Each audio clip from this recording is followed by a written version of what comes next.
Hello everyone.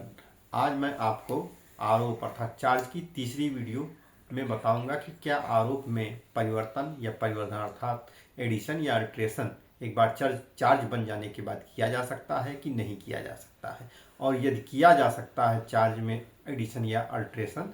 तो वह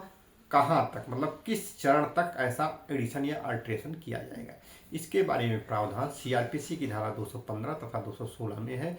जिसको नए बीएनएसएस में धारा 239 तथा 240 में बताया गया है। तो पहला प्रश्न ये है कि क्या एक बार आरोप बन जाने के बाद उसमें कोई भी अल्ट्रेशन या एडिशन किया जा सकता है कि नहीं। तो इसका उत्तर है ऐसा अल्ट्रेशन या एडिशन किया जा सकता है आरोप बनने के बाद, जो परिस्थितियों के अनुसार जरूरत हो।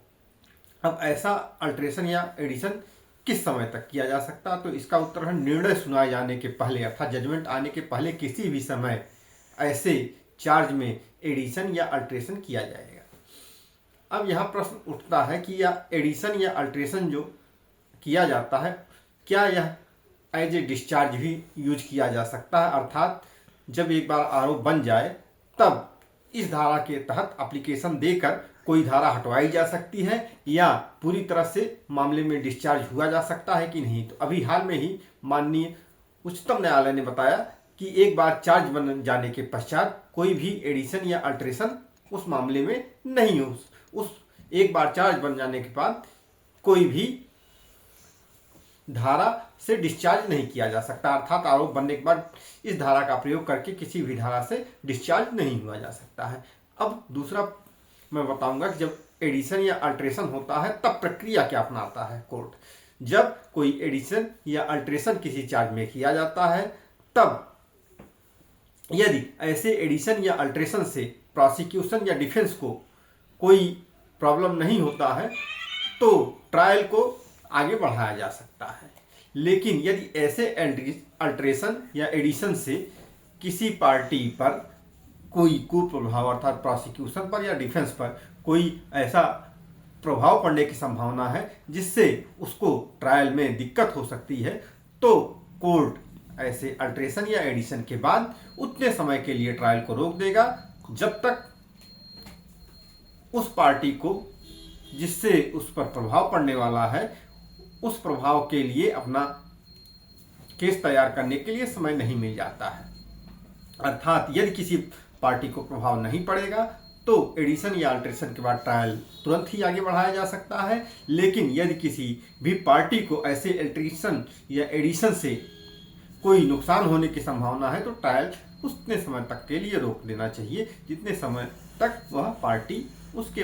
प्रति तैयार ना हो जाए। अब अगला प्रश्न है कि क्या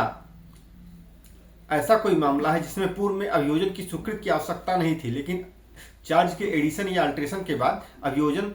की स्वीकृति की आवश्यकता होती है, तो क्या ट्रायल आगे बढ़ाया जा सकता है। तो इसका उत्तर है नहीं, बिना अभियोजन की स्वीकृति उस मामले को आगे नहीं बढ़ाया जा सकता है यदि ऐसा मामला है जिसमें पूर्व अभियोजन की स्वीकृति की आवश्यकता होती है। अब इसमें धारा 240 में जो बताया गया है उसको बताता हूं कि जब एक बार किसी भी आरोप में परिवर्तन या परिवर्धन अर्थात एडिशन या अल्ट्रेशन हो जाता है तब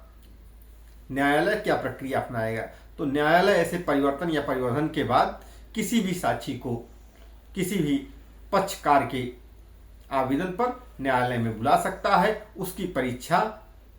प्रतिपरीक्षा या पुनः परीक्षा करा सकता है, और यदि किसी नए साक्षी की ऐसे मामले में गवाही की आवश्यकता होगी तो उसे भी न्यायालय के द्वारा बुलाया जाएगा गवाही के लिए। इस प्रकार से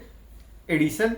एवं अल्ट्रेशन तो किया जा सकता है लेकिन इस धारा का प्रयोग डिस्चार्ज के लिए नहीं किया जा सकता है, और जब ऐसा एडिशन और अल्ट्रेशन होगा तब प्रक्रिया के अनुसार यदि किसी गवाह के पुनः examination, re examination, cross examination की जरूरत पड़ेगी तो उसको पुनः बुलाया जाएगा या किसी नए साक्षी को भी बुलाया जाएगा, और दोनों पक्षकारों अर्थात प्रोसिक्यूशन और डिफेंस को उसको अवसर दिया जाएगा कि ऐसे विटनेस का एग्जामिनेशन क्रॉस एग्जामिनेशन कर सकें। धन्यवाद आपको।